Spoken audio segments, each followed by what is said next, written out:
All right, heard a lot of things going on in healthcare today. How you doing? I'm doing good. Let's get down to business.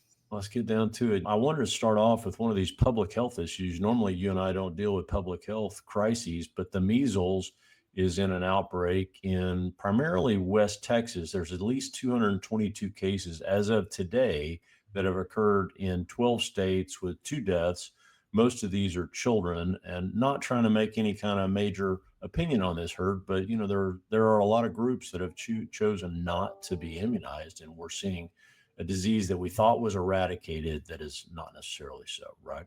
Yeah, you're seeing, I think we were just talking before this started. People forget how bad these things can be. And so Yeah, it's like you got to relearn. So we'll hopefully I hate that. people will relearn and get their kids immunized and hopefully this thing will stop before it gets started. Yeah, no kidding. I hate that. So let's go to the second one. So there's this interesting article in Modern Healthcare on February 25th about the hospitals may buckle under tsunami of patients. And to me, Heard, this is really speaking to the pressures that you and I have been talking about for a long time on financial performance and the inability for hospitals to reinvest and grow their hospital bed capabilities. And it looks like that is coming to fruition.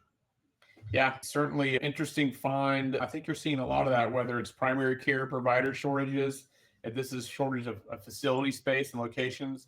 I imagine if you dig into this, you'd see different supply levels at different areas. So this is going to walk us right back to the rural health versus urban. And so Right. you're going to see certain areas where this is really bad as far as lack of facility capacity, and then places where you have lots of facility capacity. And so how do we get that balanced out, and how do we ensure that there's care provided at all places?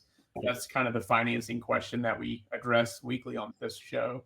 Yeah, it goes further too. They're trying to be creative. Hospital administrators and basically bed capacity specialists are trying to figure out how to put patients at home and to be Mhm. paid for that. The hospital at home program is not terribly clear at this Yeah, point how we use it's that.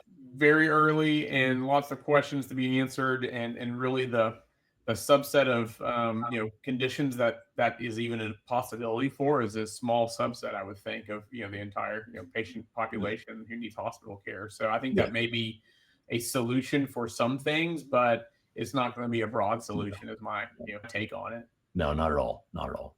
Okay, let's go to the next one. So, the big five public hospital operators put out their Q4 earnings recently, and they were all positive. There was some leeriness over just the change with the President Trump administration and some of the regulatory changes that are going to occur. But overall, it was really positive.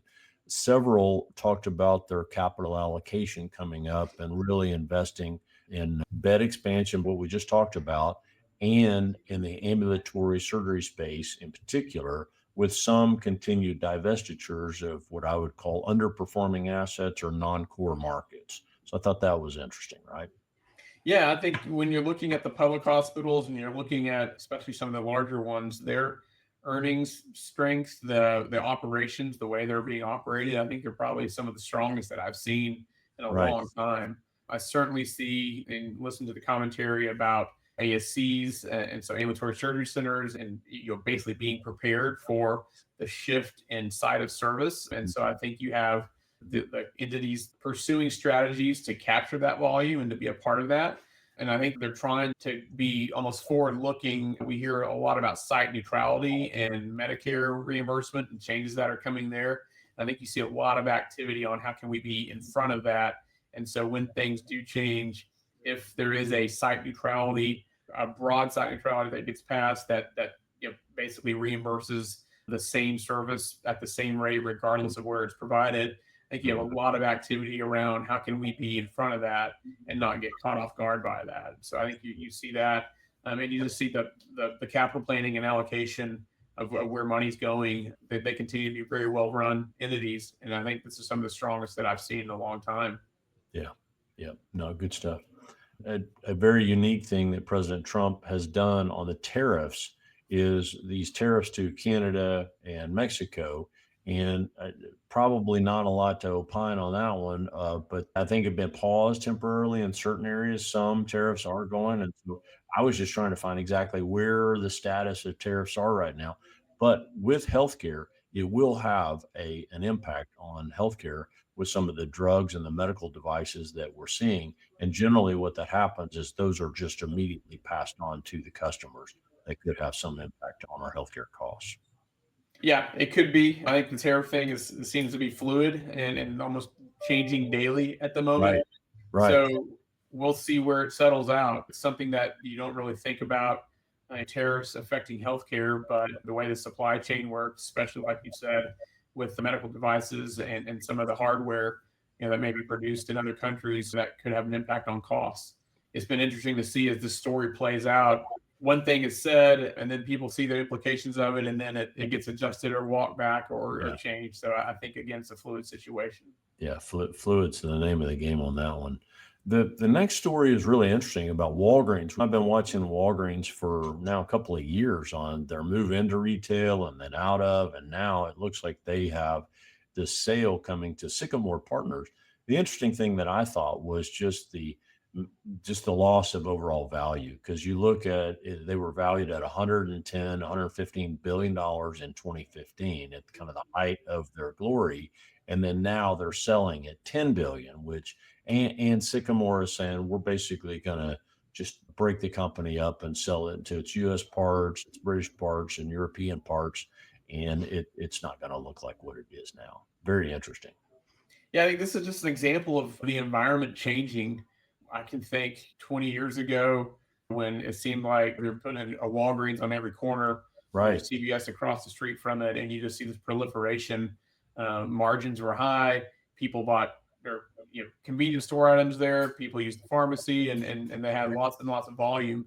And as you see, whether it's Amazon taking away a lot of this foot traffic, you see the pharmacy business changing, and I think there's some alliances with PBMs that Mhm. others pursued that Walgreens didn't, and they kind of got left behind Yeah. on that a little bit. And so it's even as close as 2 years ago when Walgreens was pushing in with Village MD and had a big announcement about that. We've talked a lot about retail health.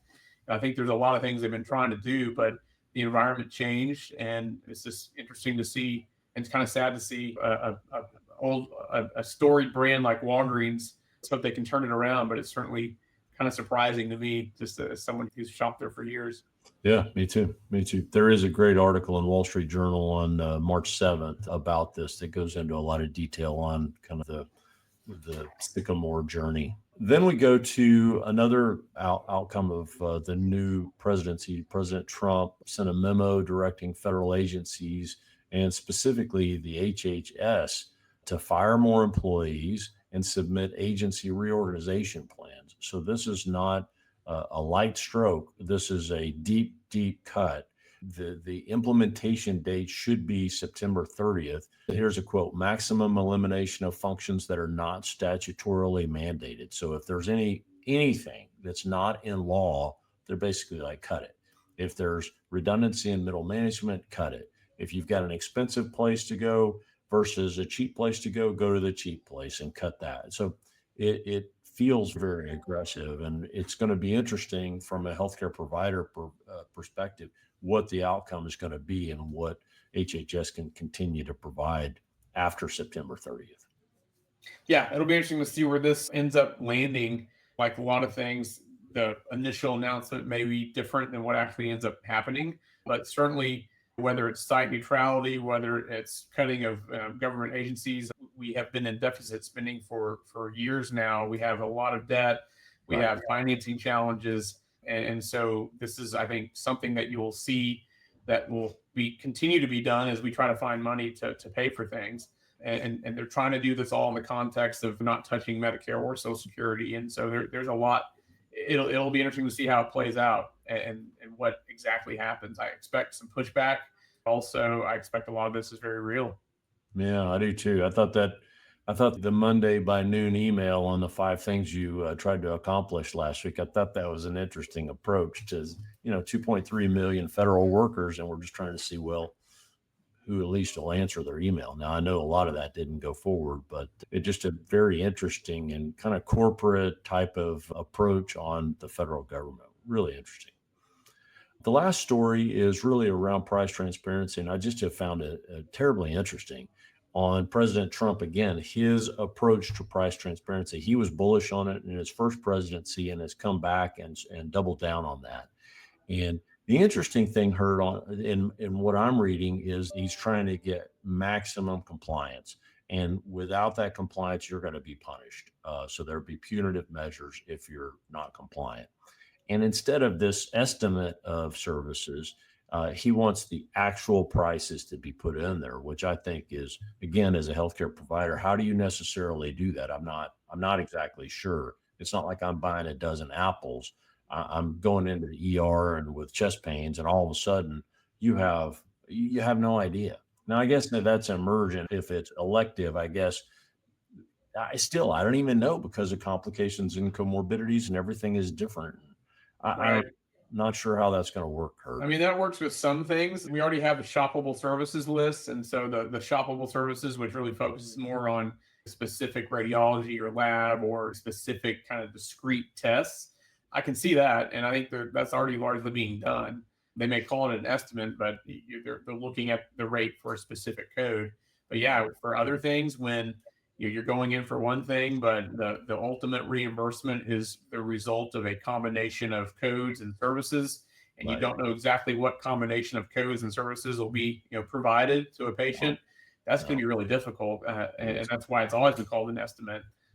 So this is one of those where operationalizing it will be interesting, and we'll see if it survives that, because we've run into a lot of the surprise transparency. It's great in theory, but then operationalizing it, getting accurate data when you have multiple payment systems, multiple reimbursement methodologies, it gets really difficult. Right. Right. Okay, Hurt. Those are our stories this week. Thanks for joining me. Appreciate it. Thanks, Kyle.